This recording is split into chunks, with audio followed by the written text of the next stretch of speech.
గతంలో చంద్రబాబు సీఎంగా ఉన్న సమయంలో టీచర్గా పనిచేశానని, మళ్లీ ప్రస్తుత ప్రభుత్వంలో మంత్రిగా కొనసాగుతున్నానని అన్నారు హోంమంత్రి వంగలపూడి అనిత. చంద్రబాబు ప్రభుత్వంలో పనిచేయడం చాలా సంతోషంగా ఉందన్నారు. ఇలాంటి అవకాశాలు కొద్దిమందికే వస్తాయన్నారు. తనను ఈ స్థాయికి తీసుకొచ్చిన తన తల్లిదండ్రులకు మంత్రి కృతజ్ఞతలు తెలిపారు.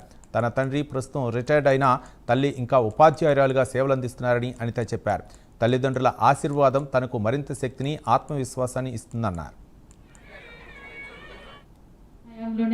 చంద్రబాబు నాయుడు గారు ఇచ్చిన డిఎస్సీలోనే నేను టీచర్ హ్యాపీగా చెప్పు. నేను చాలా సందర్భాల్లో చెప్పా. అప్పుడు చంద్రబాబు నాయుడు గారు సీఎంగా ఉండేటప్పుడు డిఎస్సీ నోటిఫికేషన్లో అప్పుడు నేను టీచర్. మళ్ళీ ఇప్పుడు చంద్రబాబు నాయుడు గారు మంత్రివర్గంలో నేను మంత్రి. అంతమందికి వస్తుందండి అదృష్టం. అందుకే అనుకుంటుంటాను ఒకసారి ఐఎమ్ సో బ్లెస్డ్.